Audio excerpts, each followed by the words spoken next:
السلام علیکم ورحمۃ اللہ وبرکاتہ. نحمده ونصلی علی رسوله الکریم. اما بعد فاعوذ باللہ من الشیطان الرجیم. بسم اللہ الرحمن الرحیم. رب اشرح لی صدری ویسر لی امری واحلل عقدۃ من لسانی یفقهوا قولی. قرآن مجید میں اللہ سبحانہ وتعالی فرماتے ہیں لیس البر ان تولوا وجوہکم قبل المشرق والمغرب ولكن البر من آمن بالله واليوم الآخر والملائكة والكتاب والنبيين وآتى المال على حبه ذوي القربى واليتامى والمساكين وابن السبيل والسائلين وفي الرقاب وأقام الصلاة وآتى الزكاة والموفون بعهدهم إذا عاهدوا والصابرين في البأساء والضراء وحين البأس اولئک الذین صدقوا واولئک هم المتقون. سورۃ البقرہ آیت 177.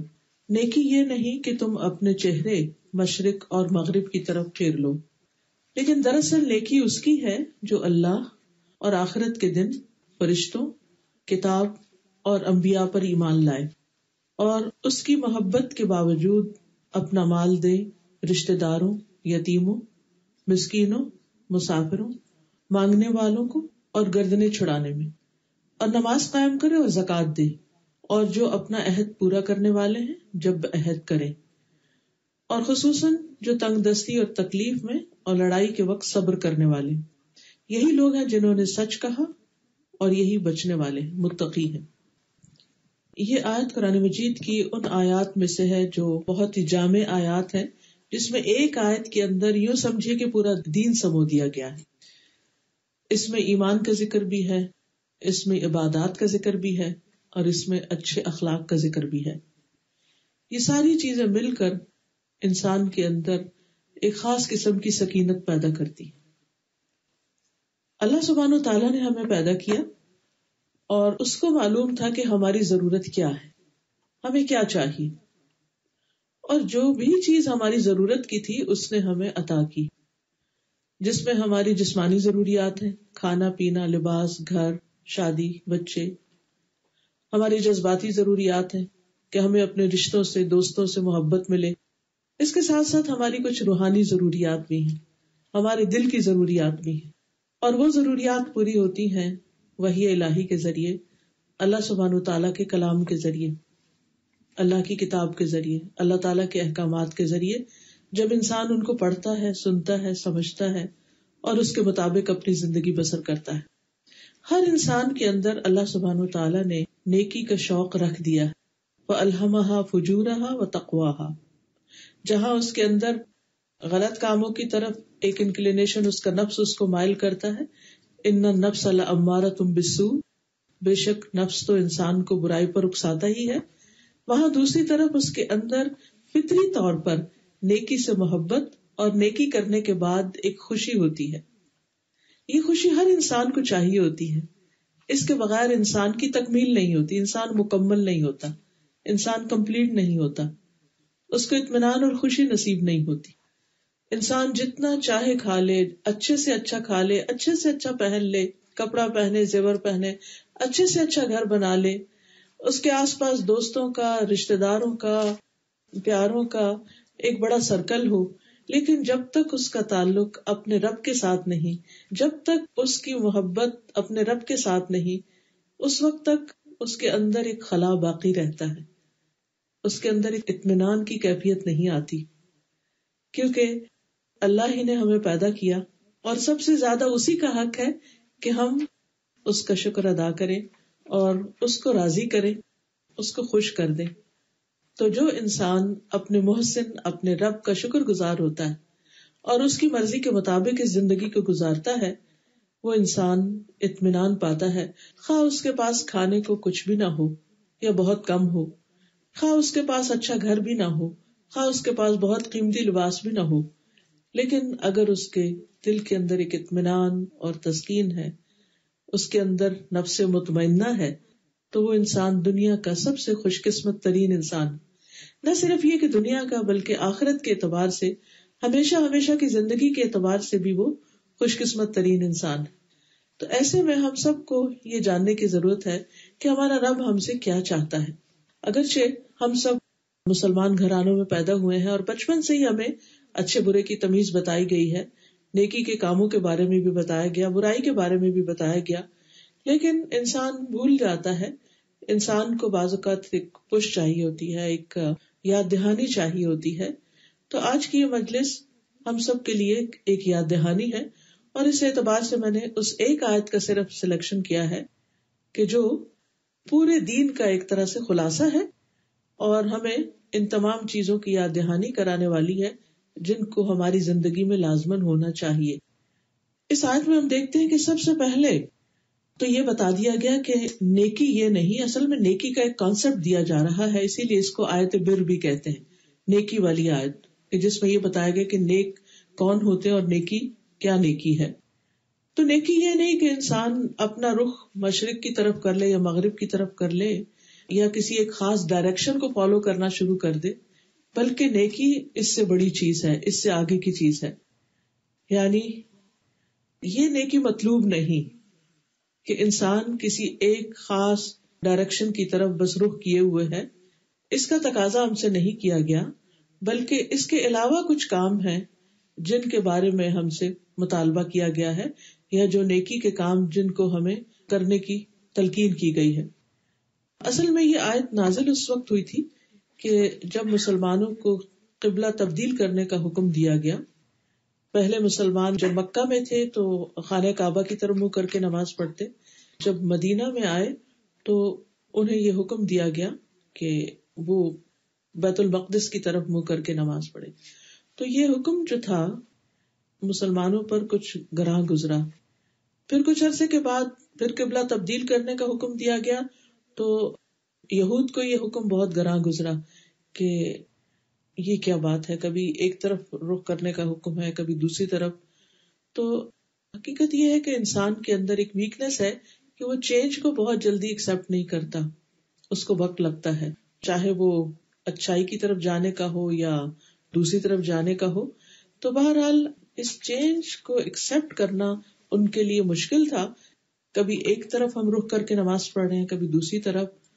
تو یہاں پر دین کی روح اور نیکی کی روح بتا دی گئی کہ وہ کسی ایک ڈائریکشن میں نہیں ہے کہ تم اس طرف رخ کر کے نماز پڑھو گے، عبادت کرو گے تو وہ زیادہ ایکسیپٹیبل ہے اور دوسری طرف نہیں، بلکہ اصل یہ ہے کہ انسان اللہ کی اطاعت کرنے والا ہو.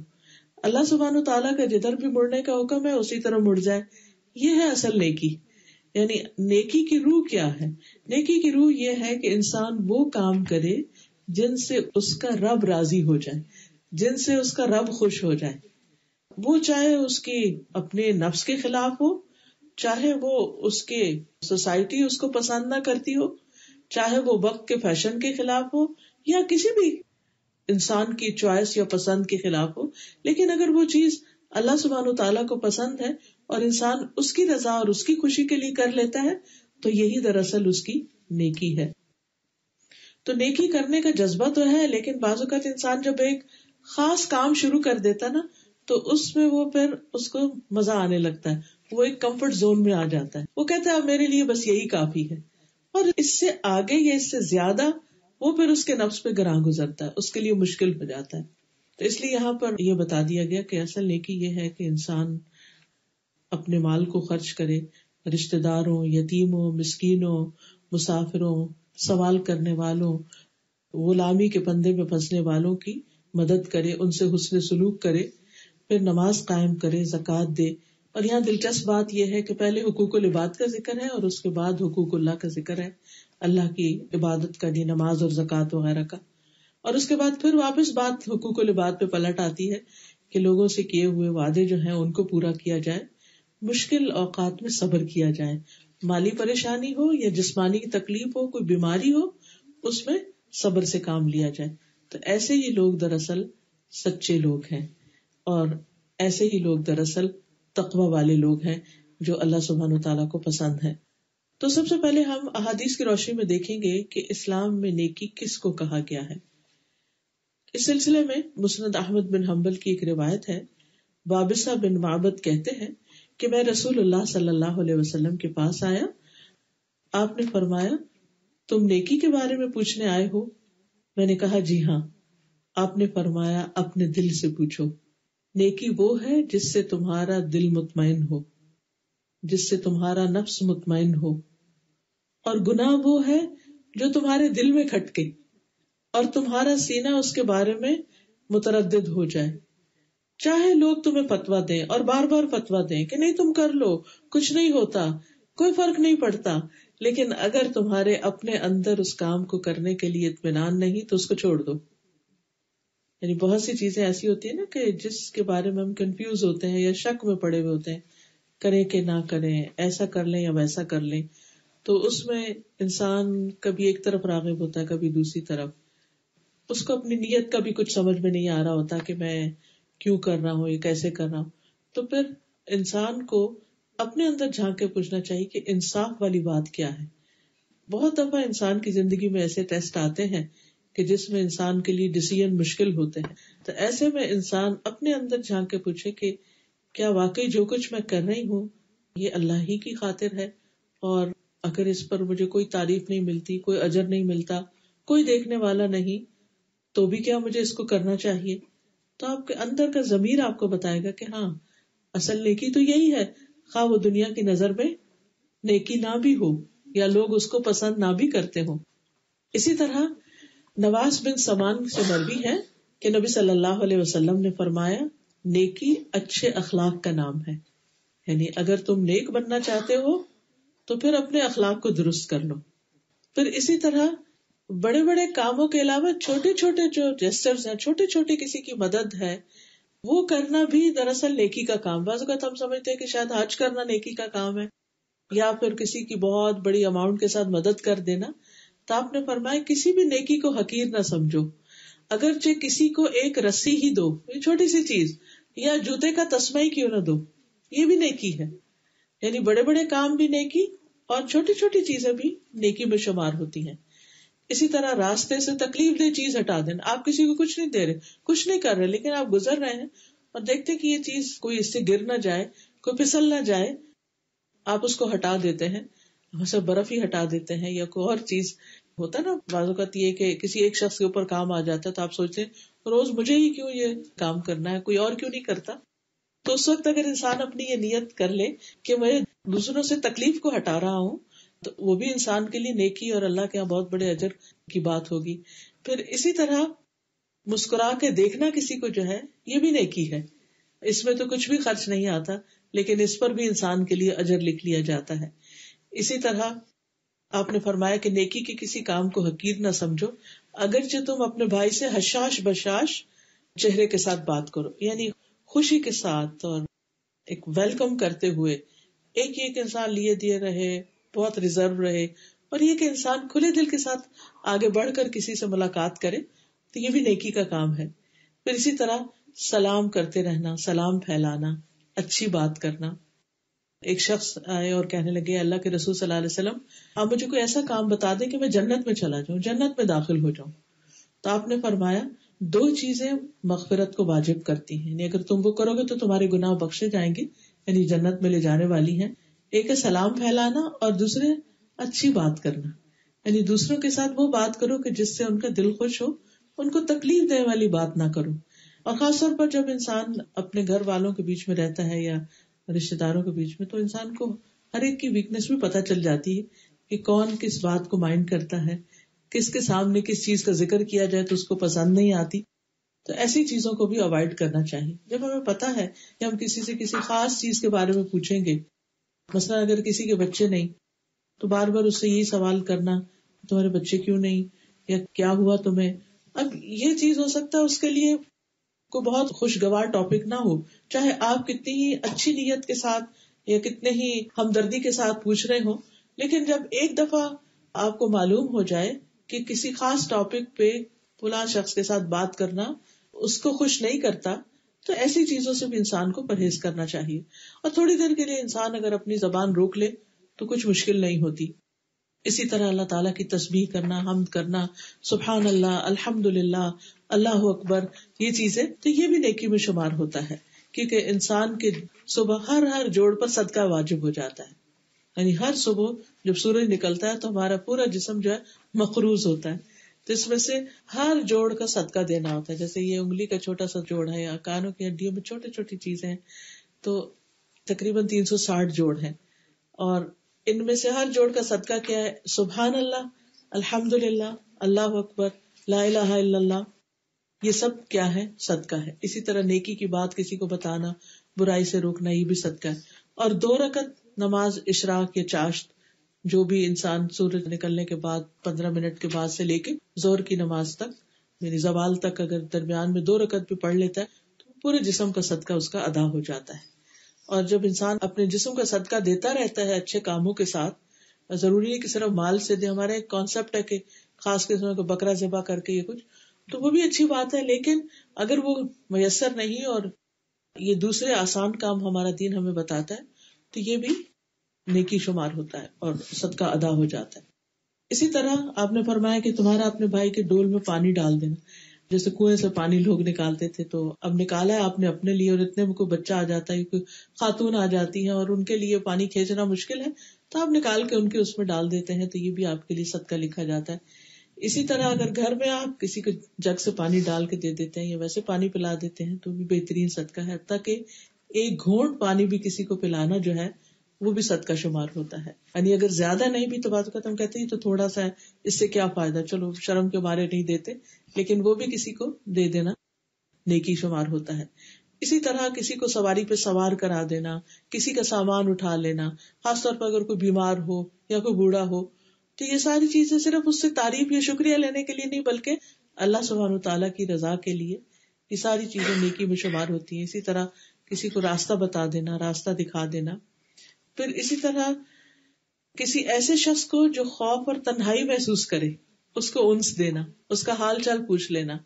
خصوصاً جب ہمارے والدین بوڑھے ہو جاتے ہیں، اگر بیک ہوم ہیں تو کوئی ان کے پاس نہیں ہے یا صرف سروینٹس کے ساتھ رہ رہے ہیں، تو پھر ایسے میں اگر آپ انہیں کال کر لیتے ہیں یا ان کا حال چال پوچھ لیتے ہیں یا ان کے جو کوئی پرابلمس ہیں ان سے کہتے ہیں کہ آپ مجھ سے شیئر کر لیں، اس کا کوئی سولوشن آپ دے دیتے ہیں، کوئی اچھا مشورہ دے دیتے ہیں، تو ایسے خوف اور فکر اور ہم اور غم کسی کا بانٹنا جو ہے یہ بھی نیکی میں شمار ہوتا ہے.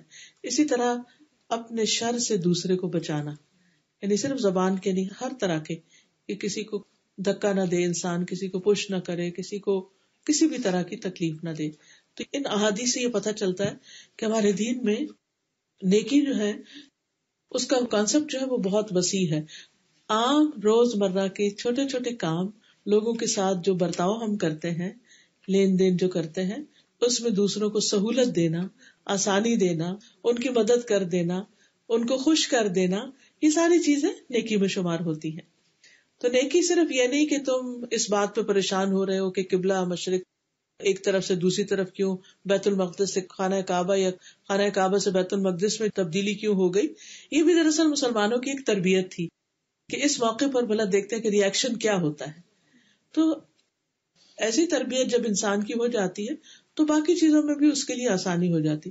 انسان کو زندگی میں بہت دفعہ بہت سی تبدیلیوں سے گزرنا پڑتا ہے، تو ایسے میں انسان اگر دوسروں کے لیے مسئلہ کریٹ نہیں کرتا، سہولت پیدا کرتا ہے، تو وہ اس کے لیے اجر و ثواب کا باعث بنتا ہے. پھر فرمایا کہ وَلَٰكِنَّ الْبِرَّ، لیکن نیکی اس کی نیکی ہے، من آمن باللہ والیوم الآخر والملائکۃ والکتاب والنبیین، کہ انسان اللہ پر ایمان لائے، آخرت پر ایمان لائے، فرشتوں پر ایمان لائے، کتاب پر، نبیوں پر. تو یہاں پر اس آیت میں ان چیزوں کا ذکر آتا ہے، لیکن احادیث سے ہمیں پتہ چلتا ہے کہ تقدیر پر ایمان یہ بھی ضروری ہے. آپ نے فرمایا نبی صلی اللہ علیہ وسلم نے، ایمان یہ ہے کہ تم اللہ پر ایمان لاؤ، اس کے فرشتوں، اس کی کتابوں، اس کے رسولوں پر، جنت پر ایمان لاؤ، آگ پر، میزان پر ایمان لاؤ، یعنی آخرت کے جتنے مرحلے ہیں کہ پل صراط ہے، میزان ہے، اعمال تولے جائیں گے، موت کے بعد جی اٹھنے پر، اور تقدیر کے اچھے برے ہونے پر. اور انسان اس وقت تک مومن نہیں ہوتا جب تک ان تمام چیزوں پر جن پر ایمان لانا ضروری ہے ان پر ایمان نہ لائے. اور اس ایمان کی تفصیل جاننا بھی بہت ضروری ہے. مثلاً اللہ سبحانہ و تعالیٰ پر ایمان لانے کا مطلب کیا ہے؟ ویسے تو ہم کہتے ہیں آمنت باللہ، ہم سبھی مانتے ہیں اللہ کو، تو اس میں اس کے وجود پر، اس کی ذات پر کہ وہ ایگزسٹ کرتا ہے، پھر اس کے بعد اس کی صفات پر، اس کے نام، اور پھر اسے ہر طرح کے عیب سے پاک قرار دینا، اس کے اندر اچھی اچھی صفات بتانا، اور اس کو ہر عیب سے، جیسے ہم کہتے ہیں نا سبحان اللہ، تو سبحان اللہ کا مطلب ہی یہی ہے کہ اللہ تعالیٰ ہر نقص اور ہر کمی اور ہر عیب سے پاک ہے۔ پھر اس کے بعد کتابوں پر تو جتنی بھی کتابیں نازل ہوئی، فرشتے تو جتنے بھی فرشتے ہیں ان سب پر، اور پھر رسولوں پر بھی، آدم علیہ السلام سے لے کر محمد صلی اللہ علیہ وسلم تک جتنے بھی رسول آئے، اور وہاں آ کر سلسلہ ختم ہو گیا، اس کے بعد کسی اور کو رسول ماننے کی ضرورت نہیں۔ پھر آخرت پر جب ہم ایمان لاتے ہیں تو آخرت میں مرنے کے بعد سے لے کے قبر اور قبر کے اندر جزا اور سزا کا کانسیپٹ، اور پھر آخرت کے جتنے بھی مرحلے ہیں، ان سب مرحلوں کی تفصیل ہمیں پتہ ہونی چاہیے کہ انسان کہاں کہاں سے ہو کر گزرے گا، تو اس پر ایمان جو ہے وہ آخرت پر ایمان کا حصہ ہے۔ بہرحال پھر اس کے بعد وَآتَى الْمَالَ عَلَى حُبِّهِ، اور اس کی محبت میں، یعنی اللہ کی محبت میں مال خرچ کرے، اور دوسرا معنی بھی کیا جاتا ہے کہ مال کی محبت کے باوجود مال خرچ کرے۔ کس پر؟ اس کی تفصیل آگے بتا دی گئی۔ قرآن مجید کے شروع میں ہی اللہ سبحانہ وتعالی متقی لوگوں کی جو صفت بیان کرتے ہیں وہ یہ ہے کہ وہ مما رزقناہم ينفقون، جو رزق ہم نے انہیں دیا ہے اس میں سے وہ خرچ کرتے ہیں۔ اب یہ جو خرچ کرنے والی بات ہے، یہ نہیں کہ صرف غریب اور فقیر اور ان لوگوں پر خرچ کرتے ہیں، بلکہ اپنی ذات پر بھی خرچ کرنا، اپنے والدین پہ خرچ کرنا، اپنی اولاد پہ خرچ کرنا، شوہر کا اپنی بیوی پہ خرچ کرنا، اپنی ضروریات پوری کرنے کے لیے خرچ کرنا، یہ سارے کا سارا انسان کے لیے اجر و ثواب کا باعث ہوتا ہے اگر انسان حلال طریقے سے کماتا ہے اور حلال طریقے سے خرچ کرتا اور اسراف نہیں کرتا اور بخل نہیں کرتا۔ دو چیزوں سے بس منع کیا گیا ہے، ایک تو ضرورت سے زیادہ سپینڈ کرنا جس کی ضرورت نہ ہو، ایکسٹرا فضول بیکار چیزیں خریدتے رہنا صرف شاپنگ کے شوق میں، اور اس سے بھی منع کیا گیا کہ انسان اپنی ضرورت بھی پوری نہ کرے، کہ جو اس کو چاہیے اس میں بھی خرچ نہ کرے اور صرف پیسے بچا بچا کے ہی رکھتا رہے۔ تو ان دونوں انتہاؤں کے بیچ میں درمیان میں خرچ کرتے ہیں، اپنے اوپر بھی دوسروں کے اوپر بھی۔ انسان خود پر، اپنے بچوں پر تو خوشی سے خرچ کر لیتا ہے، لیکن دوسروں پر جب خرچ کرنے کی باری آتی ہے تو اس میں بعض اوقات انسان کو اپنی ضروریات پھر یاد آ جاتی ہیں، اپنے حال کی نہیں اپنے فیوچر کی بھی یاد آتی، اور اس وجہ سے انسان پھر دوسروں کو نہیں دیتا جو ہم سے زیادہ ضرورت مند ہوتے ہیں۔ پھر اس میں یہ بھی آتا ہے کہ خرچ کرنے کے بعد جب انسان کسی بھی یتیم، مسکین، ضرورت مند بہن بھائی پر، اچھے ہوں ان کے حالات یا نہیں، کسی بھی صورت میں خرچ کرے تو پھر کیا کہے؟ لا نرید منکم جزاء ولا شکورا، نہ ہم بدلہ چاہتے ہیں نہ شکریہ چاہتے ہیں، یعنی انسان دے کر خرچ کر کے کسی سے اس کا جواب نہ مانگے، صرف اللہ کی خاطر خرچ کرے اور اس کا صلہ اس سے مانگے۔ پھر اسی طرح مال کی محبت اور حرص کے باوجود خرچ کرنے کا اجر بہت بڑا ہے۔ ایک آدمی نے آپ صلی اللہ علیہ وسلم سے پوچھا کہ سب سے افضل صدقہ کون سا ہے؟ تو آپ نے فرمایا کہ تندرستی کی حالت میں، کہ تم صحت مند ہو، کیونکہ بیماری میں تو انسان پھر بیماری دور کرنے کے لیے بھی صدقہ کرتا ہے، اور اس میں بھی کرنا چاہیے۔ حدیث میں آتا ہے کہ اپنی بیماریوں کا علاج صدقے سے کرو، داؤ مرضاکم بصدقات، کہ انسان اگر بیمار ہے تو اس میں دوا بھی لے لیکن اس کے ساتھ ساتھ صدقہ بھی کرے اور دعا بھی کرے، یہ ساری چیزیں مل کر انسان کے لیے شفا کا باعث بنتی ہیں۔ پچھلے دنوں کوئی بتا رہا تھا مجھے کہ وہ کسی کو جانتے ہیں کہ جو بیمار ہو گئے، کسی خاصی تکلیف دہ بیماری کا شکار ہو گئے، تو وہ ڈاکٹر کے پاس جاتے، سارا کچھ بتاتے، پھر ڈاکٹر دوائیاں لکھ کر دیتا، پھر وہ دوائیوں کی دکان پہ جاتے اور پوچھتے کہ ان دوائیوں کا ٹوٹل کتنا بنتا ہے، تو اس کا ٹوٹل کروا کے تو جتنے پیسے وہ دوائیوں کے بنتے ہوتے وہ جا کے صدقہ کرتے، یعنی خود بھی، یعنی دوا بھی کھا لی لیکن اس کے ساتھ ساتھ اتنا پیسہ صدقہ بھی کر دیا، کسی غریب کی مدد بھی کر دی، اور بہت جلدی ان کو اس بڑی مصیبت سے نجات مل گئی۔ تو صدقہ جو ہے یہ صرف اللہ کی رضا کے لیے، بندوں سے شکریہ پانے کے لیے نہیں۔ جب انسان خرچ کرتا ہے تو اس کے بے پناہ فائدے ہیں۔ آپ نے فرمایا کہ تندرستی کی حالت میں صدقہ کرنا افضل صدقہ ہے، اور اس حال میں کہ تمہیں اس کی حرص بھی ہے اور جس سے تمہیں غنی ہونے کی امید بھی ہے کہ اتنا اتنا اور ہو جائے گا تو میرے پاس بہت کچھ ہوگا، اور محتاجی کا ڈر بھی ہے کہ اگر میں دے دوں گا تو میرا کیا بنے گا۔ اور قرآن میں تو یہاں تک کہا گیا کہ لن تنالوا البر حتى تنفقوا مما تحبون، تم نیکی کو پا ہی نہیں سکتے ہرگز ہرگز جب تک کہ تم وہ خرچ نہ کرو جس سے تم محبت کرتے ہو، یعنی پسندیدہ چیز خرچ کرنا، صرف یہ نہیں کہ ایکسٹرا بیکار فضول اور ایسی چیزیں جو ہمارے کام کی نہیں بس صرف وہ نکال دو، نہیں۔ بعض اوقات کوئی ایسی چیز جس کو استعمال کرنے کو آپ کا اپنا دل بھی چاہ رہا ہو تو آپ اس کو صرف اللہ کو خوش کرنے کے لیے کسی اور کو دے دیں، اور ریٹرن کی کوئی لالچ یا کوئی بھی غرض اور حرص نہ ہو اس میں. تو یہ بہترین صدقہ ہوتا ہے. کبھی کبھی دل چاہتا ہے کہ اللہ کوئی ایسا کام کرے کہ تو راضی ہو جائے ہم سے، تو ان کاموں میں سے ایک یہ ہے کہ انسان پھر اپنی پسندیدہ چیز میں سے کچھ اللہ کے راستے میں دے. اس میں بھی مما کہا گیا ہے، ساری کی ساری دینے کا بھی حکم نہیں ہے، کچھ بھی اگر اس میں سے دے دو گے تو بھی وہ قبول ہو جائے گا انشاءاللہ. پھر اسی طرح یہ ہے کہ ہر روز کچھ نہ کچھ صدقہ ضرور کرنا چاہیے کسی نہ کسی شکل میں. یا تو انسان ڈیلی بیس پر کسی کا کچھ باندھ دے، کسی کا کوئی وظیفہ لگا دے، مثلا ہر روز کے کسی کے دودھ کے پیسے، یا کسی کے جیسے کئی رشتے دار غریب ہوتے ہیں ان کے پاس نہیں ہوتا اور ہمیں پتہ بھی ہوتا ہے، کبھی کسی کے بچوں کی فیس ہو سکتی ہے کسی نہ کسی شکل میں. اور بعض اوقات ایسا ہوتا ہے کہ آپ کے آس پاس کوئی غریب مسکین نہیں ہوتا، تو اگر پانی کا ایک گھونٹ بھی آپ کسی کو پلاتے ہیں نا تو وہ بھی آپ کے حق میں صدقہ لکھا جاتا ہے. تو اس نیت کے ساتھ کہ اللہ تیری رضا کے لیے میں دوسروں کی مدد اور خدمت کر رہی ہوں. حدیث میں آتا ہے کہ ہر روز صبح 2 فرشتے اترتے ہیں، ان میں سے ایک کہتا ہے اے اللہ خرچ کرنے والے کو اس کا بدلہ دے، اس کو اور بھی دے، اور دوسرا فرشتہ کہتا ہے کہ اللہ روک کے رکھنے والے کے مال کو ضائع کر دے، ایسی جگہ لگے کہ کوئی فائدہ اس کو نہ ہو. اب خرچ کہاں کہاں کرے، کس کس کو دے؟ تو سب سے پہلا حق بتایا کہ رشتے داروں کا. رشتے داروں پہ خرچ کرنا عام طور پہ مشکل کام ہوتا ہے، کیونکہ ان سے انسان کو نہ شکریہ ملتا ہے اور وہ اس کو اپنا حق ہی سمجھتے ہیں. یعنی انسان اس لیے پھر اس کا دل بھی نہیں باز اوقات کرتا کہ ان کو کتنا بھی دو، یا راضی بھی نہیں ہوتے، وہ کہتے ہیں کہ ابھی بھی کچھ نہیں کیا. تو ایسوں کو دینا جو ہے وہ زیادہ اجر کا باعث ہے. اور آپ نے فرمایا کہ 1 دینار وہ ہے جو تم اللہ کی راہ میں دیتے ہو، ایک وہ ہے جو غلام کو آزاد کرنے کے لیے دیتے ہو، ایک وہ ہے جو کسی مسکین کو دیتے ہو، اور ایک وہ ہے جو اپنے گھر والوں پہ خرچ کرتے ہو. تو اجر کے لحاظ سے سب سے افضل وہ ہے جو تم اپنے گھر والوں کو دے رہے ہو، اپنے اہل و عیال پہ خرچ کرتے ہو. پھر اسی طرح آپ نے فرمایا نبی صلی اللہ علیہ وسلم نے کہ تمہارا اپنے آپ کو کھلانا تمہارے لیے صدقہ ہے. یعنی اگر تم اپنے لیے جا کے کچھ خرید کر لائے ہو اور پکا رہے ہو پھر کھا رہے ہو، اس پر بھی تمہارے لیے اجر ہے.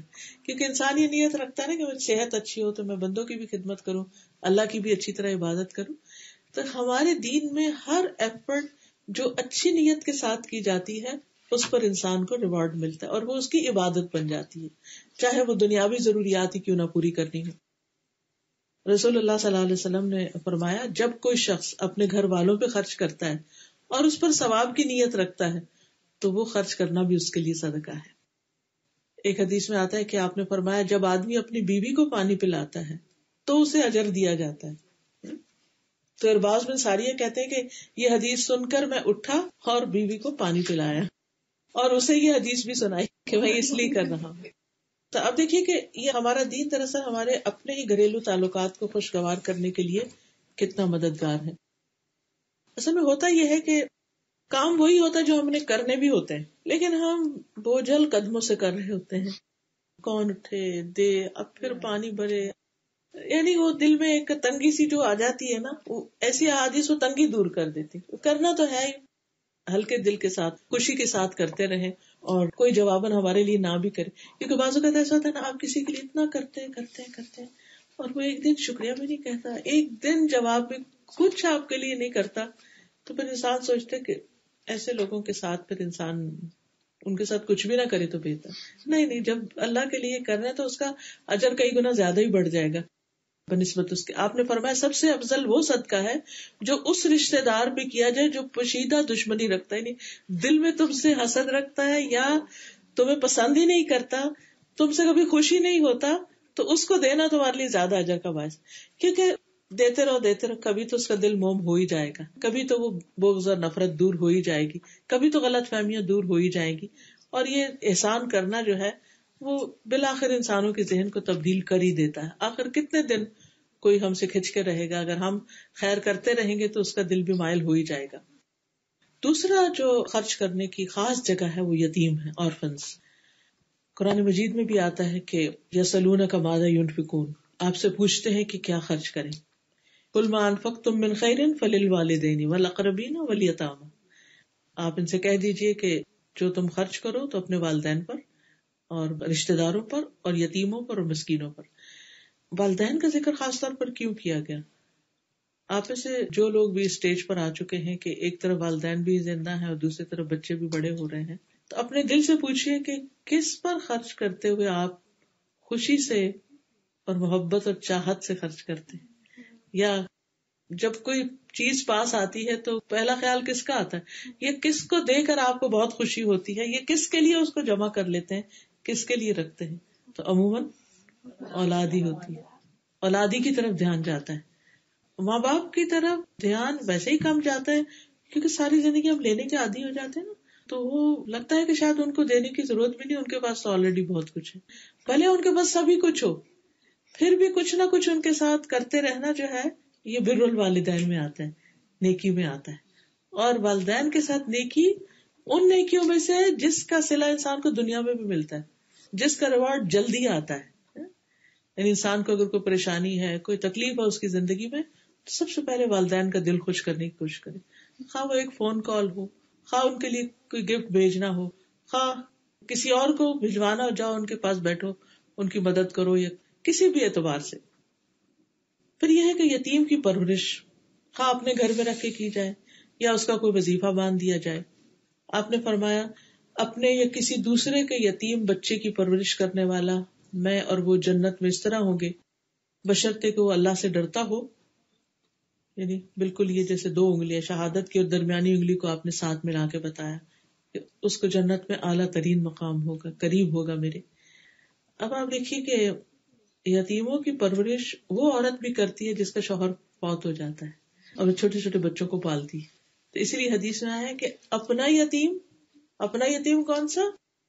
اس صورت میں کہ جب باپ چھوٹے بچوں کا فوت ہو جائے. وہ عورت اگر کماتی ہے، محنت کرتی ہے. اسی طرح بعض اوقات ہسبینڈ جو ہے وہ چھوڑ کے چلے جاتے ہیں، سنگل پیرنٹ کے طور پر انسان اپنے بچوں کو لک آفٹر کر رہا ہوتا ہے یا کسی بھی وجہ سے کسی مشکل میں، تو ایسے میں بہترین صدقہ جو ہے یا بہترین خرچ کرنا جو ہے یہ ایسی جگہ ہے. رسول اللہ صلی اللہ علیہ وسلم نے فرمایا جس نے اپنے یا دوسرے کے یتیم بچے کو اپنے ساتھ ملا لیا یہاں تک کہ اللہ نے ان کو اس کی وجہ سے غنی کر دیا، یعنی بڑا کر دیا، تو اس کے لیے جنت واجب ہو جاتی ہے. یعنی چھوٹے سے لے کر بڑے پڑھایا لکھایا، شادی کر دی اور وہ انڈیپینڈنٹ ہے، تو ایسی صورت میں یہ لازم جنت میں لے جانے والے کاموں میں سے ہے. پھر اسی طرح یتیم کے سر پہ ہاتھ پھیرنا، دعا دینا.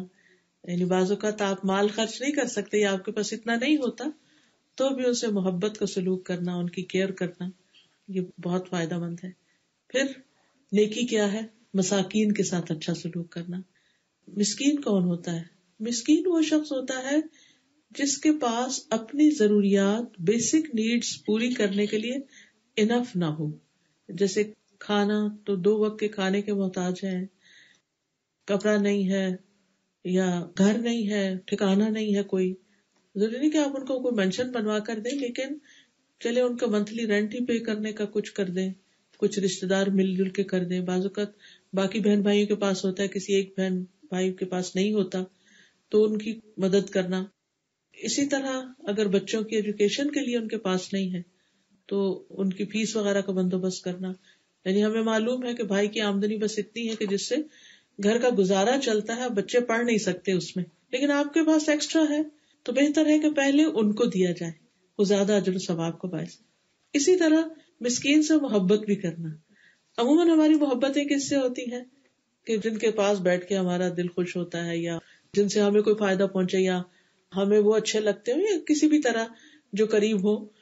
لیکن ایسے لوگ جو دنیاوی اعتبار سے پیچھے ہوتے ہیں، جن کے پاس نہ اچھا لباس ہے، نہ اچھا گھر ہے، نہ اچھا کھانا ہے، تو عموماً لوگ ان سے دوستی نہیں رکھتے، ان سے تعلق نہیں رکھتے، ان کے گھر جانا اپنے سٹیٹس کے خلاف سمجھتے ہیں. لیکن انسان کی نیکی کیا ہے کہ ایسے لوگوں کے پاس خود جائے، جا کر ان کے پاس بیٹھے، ان سے محبت کرے. اس سے انسان کا اپنا دل بھی نرم ہوتا ہے. ہم نے دیکھو کہ دل میں بعض اوقات سختی سی آ جاتی، ایک عجیب وحشت سی ہونے لگتی. ایک شخص نبی صلی اللہ علیہ وسلم کے پاس ہے، کہنے لگے کہ میرا دل سخت ہے، تو آپ نے اس کو یہی بتایا کہ یتیم کے سر پہ ہاتھ پھیرے. تو یہ یتیم اور مسکین لوگوں کے پاس جانا، ان کے لیے کوئی کام کاج کر دینا، نبی صلی اللہ علیہ وسلم نے فرمایا بیوہ اور مسکین کے لیے دوڑ دھوپ کرنے والا. دوڑ دھوپ کا مطلب کیا ہے؟ کبھی انہیں ڈاکٹر کے پاس لے جاؤ، کبھی ان کو شاپنگ کرانے کے لیے لے جاؤ، کبھی ان کے کوئی کسی دفتر کا کام آ گیا ہے وہاں لے جاؤ. اب وہ ایسی خواتین ہیں یا ایسے لوگ ہیں جو دوسروں پر ڈیپینڈنٹ ہیں. آپ نے فرمایا وہ ایسا ہے، ایسا شخص جیسا اللہ کی راہ میں جہاد کرنے والا یا رات کو قیام کرنے والا اور دن کو روزہ رکھنے والا.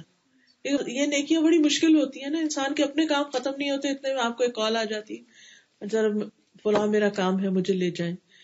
کچھ لوگ بیمار ہوتے ہیں، ان کو ساری زندگی بہت اچھی گزری ہوتی ہے لیکن بڑھاپے میں نہ خود گاڑی چلا سکتے ہیں، نہ کہیں جا سکتے ہیں، نہ آ سکتے ہیں، خصوصاً جب موسم سخت ہو جاتا ہے.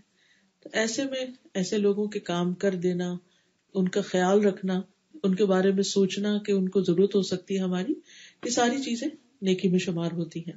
اور ایسا کرنے والا حقیقت میں نیک شخص ہوتا ہے. نبی صلی اللہ علیہ وسلم نے فرمایا مسکینوں سے محبت کرو. ابو سعید کہتے تھے مساکین سے محبت کرو، کیونکہ میں نے رسول اللہ صلی اللہ علیہ وسلم کو فرماتے ہوئے سنا، آپ اپنی دعا میں کہتے تھے اے اللہ مجھے مسکین کی زندگی، مسکین کی موت اور میرا حشر مسکینوں کی جماعت کے ساتھ ہو، کیونکہ قیامت کے دن مساکین جو ہے جنت میں دوسرے لوگوں کے مقابلے میں 500 سال پہلے پہنچ جائیں گے. صحابہ جو تھے وہ مساکین کا بہت خیال رکھتے تھے اور ان کو اپلفٹ کرتے رہتے تھے، ساتھ ملاتے تھے. جعفر بن ابی طالب نبی صلی اللہ علیہ وسلم کے کزن ہیں، حضرت علی کے بھائی ہیں، تو خاص طور پر ان کے بارے میں آتا ہے کہ وہ مساکین کا بہت خیال رکھتے. جن لوگوں کے پاس کوئی اپنی ضرورت کی چیزیں نہیں ہوتی تھی انہیں کھانے پینے کو تو اپنے گھر لے جاتے، کچھ نہ کچھ کھلاتے. اور کبھی ایسا بھی ہوتا تھا کہ کچھ بھی ان کے گھر میں نہیں ہوتا تھا تو وہ گھی یا شہد رکھنے کا جو برتن ہوتا تھا وہی لے آتے تھے کہ چلو اس کو ہی چاٹ لو. تو صحابہ کہتے ہیں کہ ہم اس میں جو کچھ ہوتا تھا اس کو چاٹ لیتے تھے، یعنی اس میں بھی شرم محسوس نہیں کرتے تھے کہ اچھا اب بلا لیا اور کچھ ہے نہیں، جو بھی ہے بیئر منیمم وہی پیش کر دو. اسی طرح نبی صلی اللہ علیہ وسلم کو ایک دفعہ ایک جانور ہوتا ہے وہ پیش کی جیسے لیزرڈ کی طرح ہوتا ہے، تو آپ کو پسند نہیں تھا تو آپ نے اس کو نہیں کھایا. تو حضرت عائشہ کہتی ہے کہ آپ مساکین کو کھلا دیں، تو آپ نے فرمایا جو چیز خود نہیں کھاتے ان کو بھی نہ کھلاؤ. یعنی مساکین کو صرف بچا کھچا نہیں بلکہ اچھی چیزیں بھی دو. پھر وابن السبیل مسافر کا حق ہے. اب مسافر کون ہے؟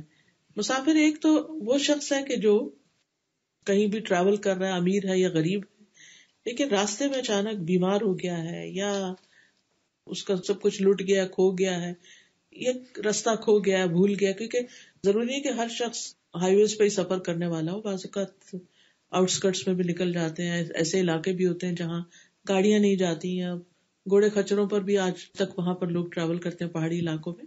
تو ایسی صورت میں اس کی مدد خواہ پانی کے گلاس سے ہی کیوں نہ ہو، یعنی ضروری نہیں کہ وہ کو بہت کچھ ہم اس کے لیے کریں، جتنی ہماری توفیق ہو اس کی مدد اور خدمت کرنا جو ہے. آپ صلی اللہ علیہ وسلم نے اس کے بارے میں بتایا کہ مرنے کے بعد جن نیکیوں کا ثواب ملتا ہے یعنی صدقہ جاریہ کے، اس میں سے مسافر خانہ بنانا بھی ہے. اسی لیے آپ دیکھیں کہ ابھی بھی اگر آپ اسلامک ورلڈ میں ٹریول کریں تو ان کے جو پرانے علاقے ہیں، مثلا مجھے کچھ سال پہلے سیریا جانے کا اتفاق ہوا، تو وہاں جو ان کا اولڈ سٹی تھا ڈماسکس کا اور ایون حلب کا، وہاں پر کچھ اس طرح کے گھر بنے ہوئے تھے جیسے آپ یوں سمجھیں جیسے پاکستان میں کبھی آپ کسی ٹرک اڈے کے اوپر گئے ہوں یا کچھ، تو وہ چھوٹے چھوٹے سے گھر اوپر نیچے اور پورے ایک. تو میں نے پوچھا کہ کیا، تو کہتے کہ یہاں ٹریڈرز آتے تھے اور آ کے تو اپنی چیزوں کا خرید و فروخت کرتے اور ان جگہوں پر ان چھوٹے چھوٹے کمروں اور گھروں میں، جیسے آج کل تو ہوٹل بن گئے، تو یہاں رہا کرتے. سرائے ٹائپ جیسے ہوتا ہے نا، رباط بھی کہتے، سرائے بھی کہتے، تو اس میں رہتے تھے. اور وہ یعنی فری رہائش ہوتی تھی، جو آیا رہا اپنا کام کیا اور پھر چلے گئے.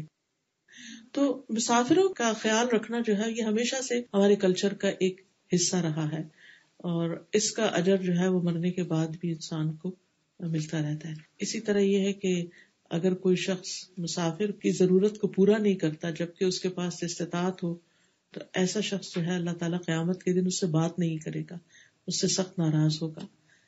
پھر اسی طرح والسائلین مانگنے والے، اگرچہ مانگنا ناپسندیدہ اور اس سے منع بھی کیا گیا ہے، لیکن سم ٹائم یہ ہوتا ہے کہ کچھ لوگ بہت ہی شدید ضرورت مند ہوتے ہیں، ان کو مانگنا ہی پڑتا ہے. تو ان کا بھی حق ہے. آپ نے فرمایا کہ مانگنے والے کو نہ لوٹاؤ، خواہ بکری کا جلا ہوا کھری کیوں نہ دے دو، اگر اور کچھ نہیں جو ہے وہی دے دو. پھر اسی طرح غلام کو آزاد کرنا. آج کے دور میں غلامی تو نہیں ہے، لیکن بعض اوقات لوگ بے وجہ بے گناہ پکڑے جاتے ہیں، جیلوں میں بند ہو جاتے ہیں، ان کو چھڑانے کے لیے بڑی بڑی رقم چاہیے ہوتی ہے، تو ان کو آزاد کرانا جو ہے وہ بھی ایک بہت بڑا کام ہے. یہ تو تھے حقوق العباد. اس کے بعد یہ ہے کہ انسان صرف ان چیزوں کو کر کے خوش نہ ہو جائے، بلکہ اس کے ساتھ ساتھ اللہ کا حق بھی ادا کرے. اچھا، ہمارا کیا ہوتا ہے کہ ہم اگر بندوں کی خدمت کر رہے ہیں تو نماز چھوڑنا شروع کر دیں گے، اور اگر نمازوں کی پابندی کر رہے ہیں تو بندوں کی طرف سے غافل ہو جائیں گے. تو وہی بات ہو گئی، یا مشرق کے ہو گئے یا مغرب کے ہو گئے، یا ایک کام پکڑ لیا یا دوسرا پکڑ لیا. تو اس میں بیلنس رکھنا جو ہے اور اعتدال سے کام لینا یہ بہت ضروری ہوتا ہے. تو اس لیے وہ اقام الصلاۃ بیچ میں آ گئی کہ یہ سارے کام بہت اچھے ہیں، لیکن ساتھ ساتھ نماز بھی. شروع میں ایمان کا ذکر کر دیا، کیونکہ ایمان کے بغیر تو کوئی نیکی قبول نہیں. پھر نیکیوں کا ذکر کر دیا کہ پھر نماز قائم کرنے کا. ایک شخص نے نبی صلی اللہ علیہ وسلم سے پوچھا کہ سب سے افضل عمل کون سا ہے؟ فرمایا نماز کو وقت پہ ادا کرنا، یعنی اس کے پرسکرائب ٹائم کے اندر اس کو. پھر والدین کے ساتھ نیکی کرنا، پھر اللہ کے راستے میں جہاد کرنا. پھر اسلام کا ستون ہے نماز، اور نماز جو ہے وہ انسان کی برائیوں کو دور کرتی ہے.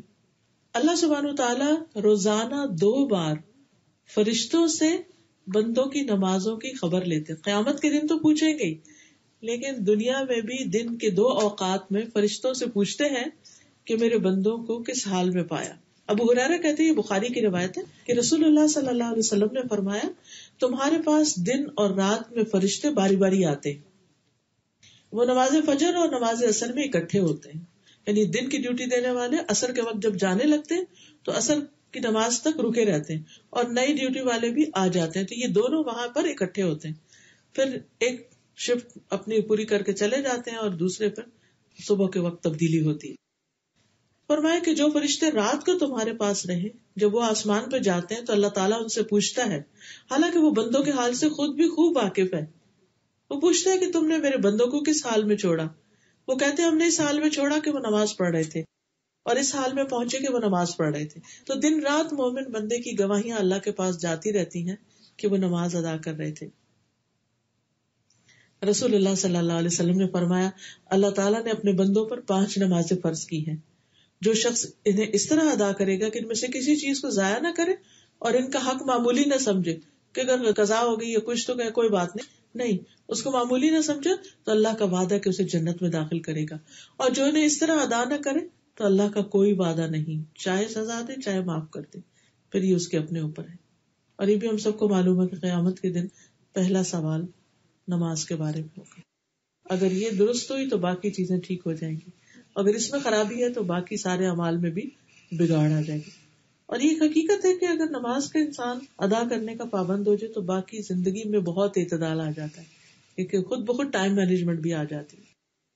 پھر اسی طرح یہ کہ زکوٰۃ کی ادائیگی، نماز کے بعد زکوٰۃ کا درجہ قرآن مجید میں بہت جگہ نماز اور زکوٰۃ اکٹھے ہیں. زکوٰۃ جو ہے یہ اللہ تعالیٰ کی رحمت حاصل کرنے کا ذریعہ ہے، اللہ کا قرب حاصل کرنے کا ذریعہ ہے، مال کا شر اور وبال دور کرنے کا ذریعہ ہے. رسول اللہ صلی اللہ علیہ وسلم سے ایک شخص نے کہا اللہ کے رسول اگر کوئی شخص اپنے مال کی زکوٰۃ ادا کرے تو کیسا ہے؟ تو آپ نے فرمایا جس نے اپنے مال کی زکوٰۃ ادا کی بس اس سے مال کی برائی جاتی رہی، یعنی مال پاک ہو گیا اس کا، اور جو خوش دلی سے زکوٰۃ دے اس کے ساتھ بھی جنت کا وعدہ ہے. پھر اسی طرح زیور جو ہم نے پہنتے ہیں اس پر بھی زکوٰۃ دینی چاہیے.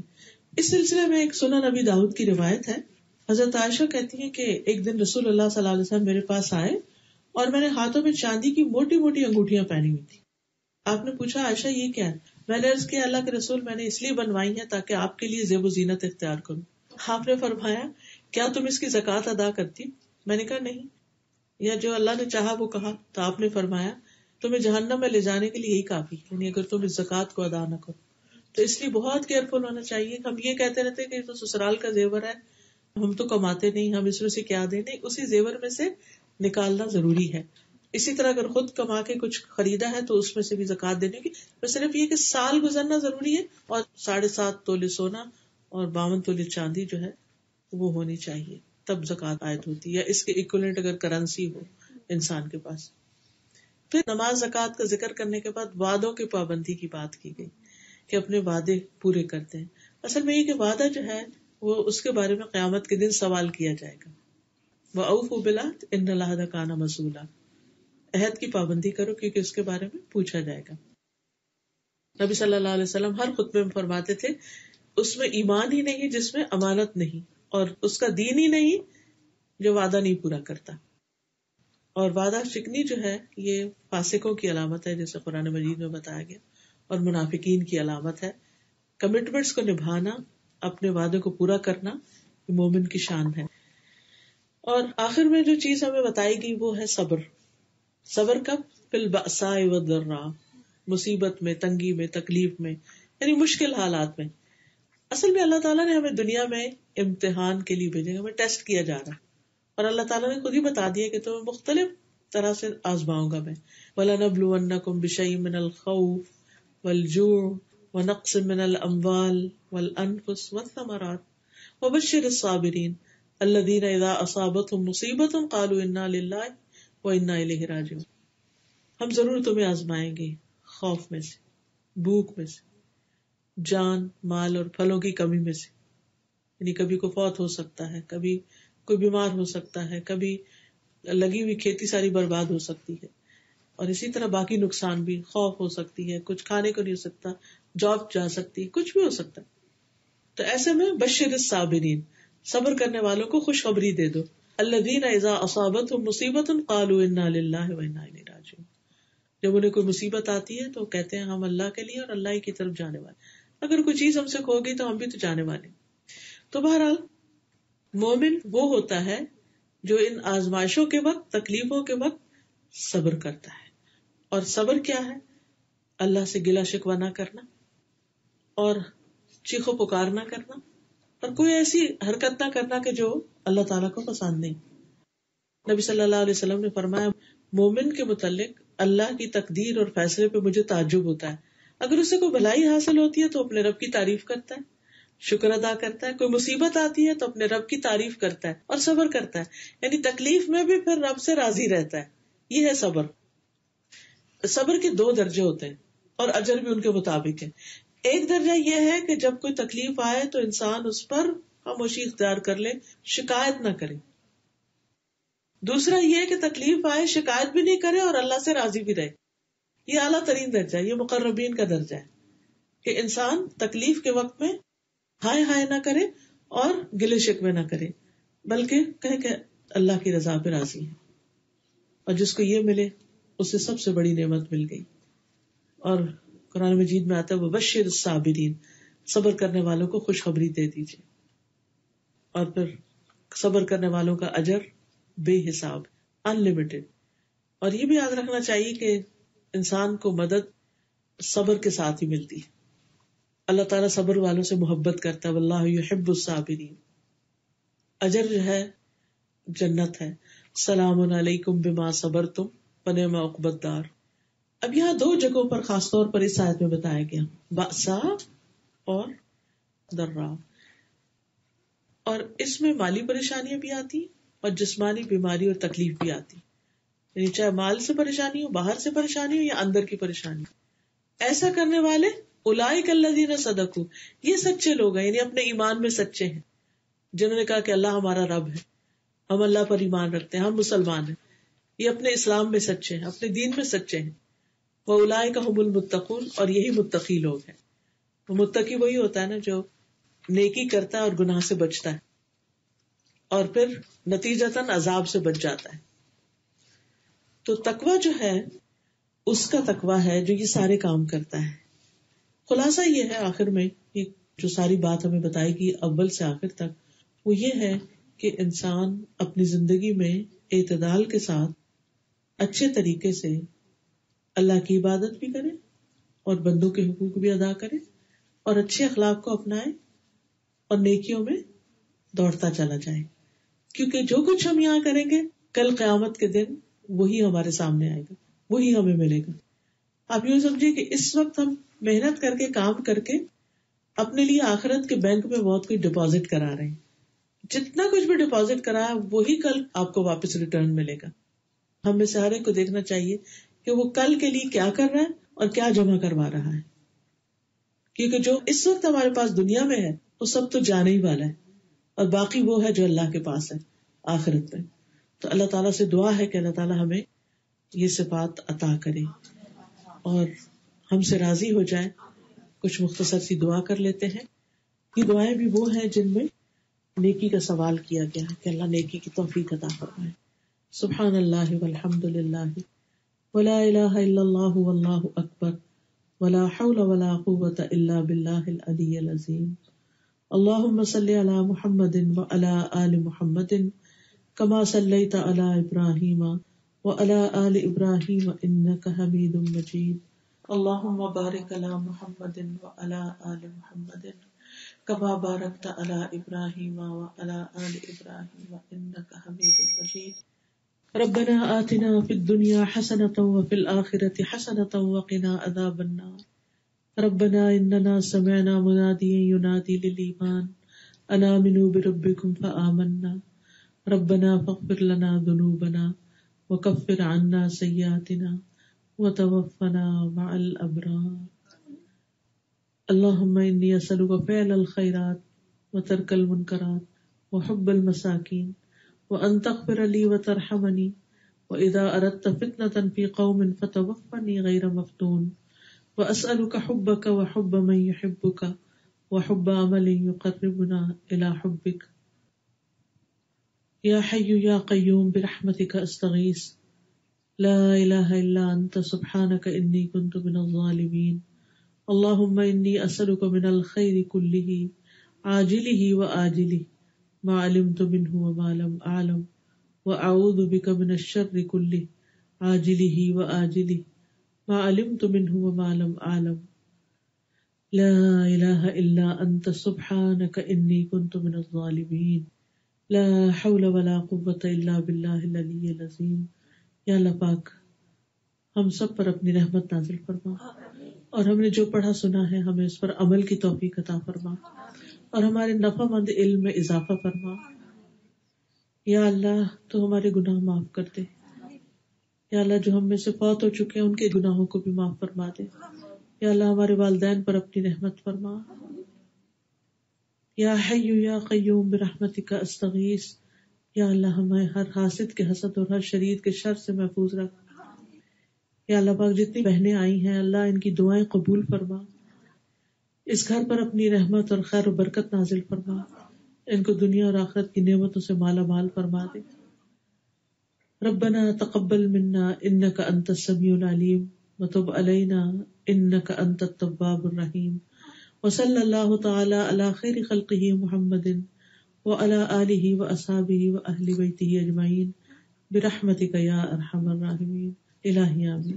سبحانک اللہم وبحمدک اشہد ان لا الہ الا انت استغفرک واتوب الیک. السلام علیکم ورحمۃ اللہ. اگر آپ کے ذہن میں کوئی کوشچن ہو، کوئی بات آپ کرنا چاہیں یا آسیہ آپ کچھ کہنا چاہیں یا آپ اس میں سے جو کچھ ہم نے ریمائنڈر دیا لیا ہے اس میں کچھ ایڈ کرنا چاہیں.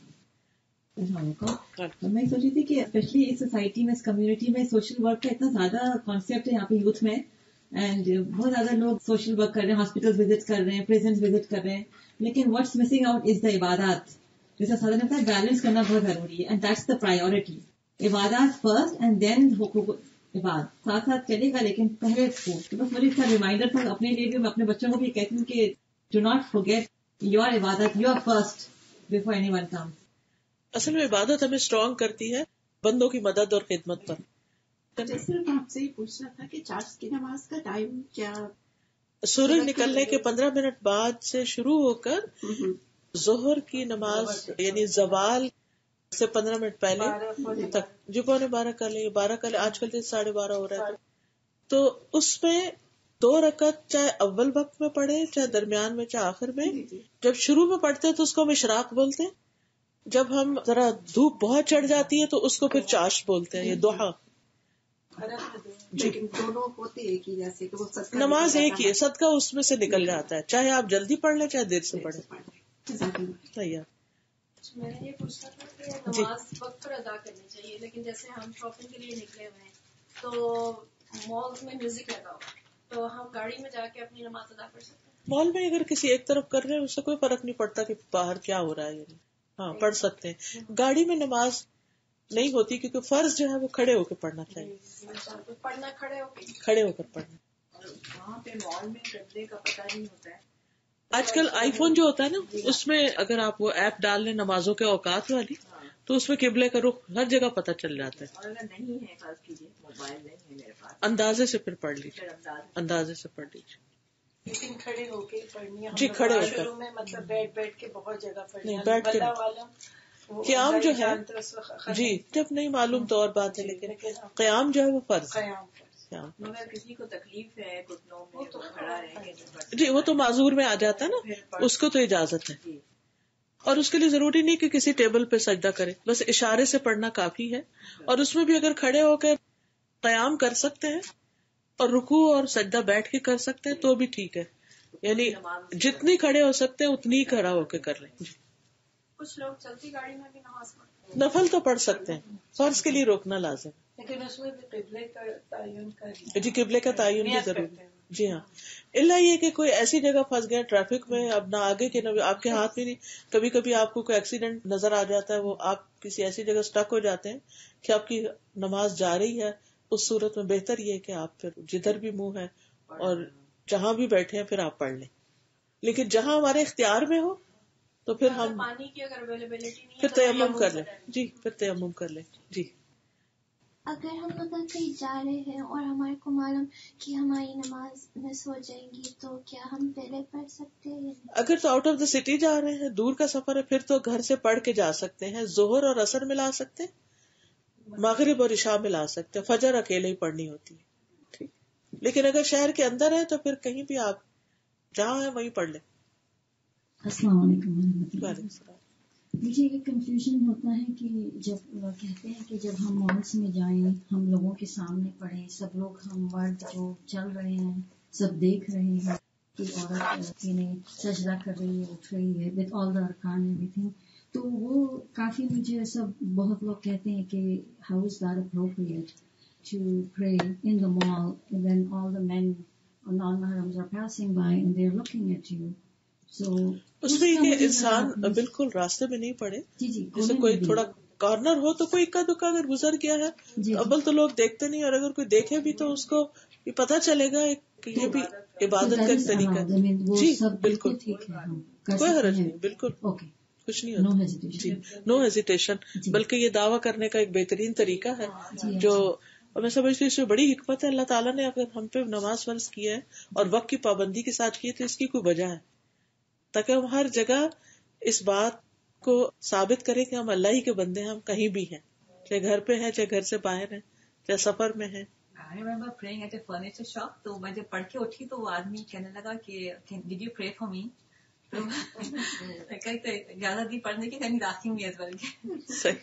Usually non-Muslims when they see like you're praying, so they actually become like God conscious themselves. Right? جی بالکل. Because the moment they automatically think of God when you're praying. بالکل. اور اپنے مسلمز بھی جو نہیں پڑھ رہے ہوتے وہ بھی دیکھ کہتے او اگر یہ پڑھ رہا ہے تو مجھے بھی پڑھنا چاہیے. تو it's a reminder, quiet reminder. گھر سے نکلے تو ہم اتنے اپروپریٹلی ڈریسڈ ہو کے نماز پڑھ لیں جس طرح جی ہاں. ان کا کہنے نا خاص طور پہ مجھے اس سے خیال ہے کہ شاید اگر پراپرلی کورڈ نہیں ہو عورتیں اور وہ سجدے میں جا رہی ہیں پھر خود ہی بعض اوقات اتنی شارٹ شرٹس ہوتی ہیں نا، کھینچ رہی ہوتی ہے کہ ہمیں پڑھ لیں. تو میں نے کہا اللہ کرے ہم ایسے ہو کہ ہم باہر نکلیں اس طرح جہاں بھی ہم پڑھ سکیں.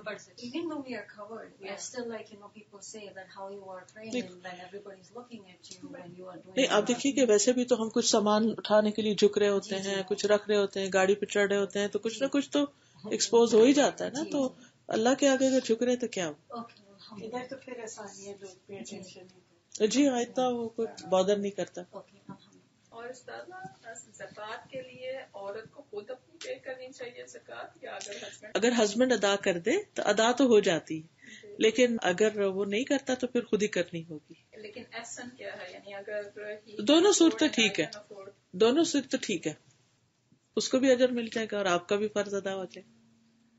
چلیے ٹھیک ہے. سبحانک اللہم و بحمدک اشہد ان لا الہ الا انت استغفرک و اتوب الیک. السلام علیکم.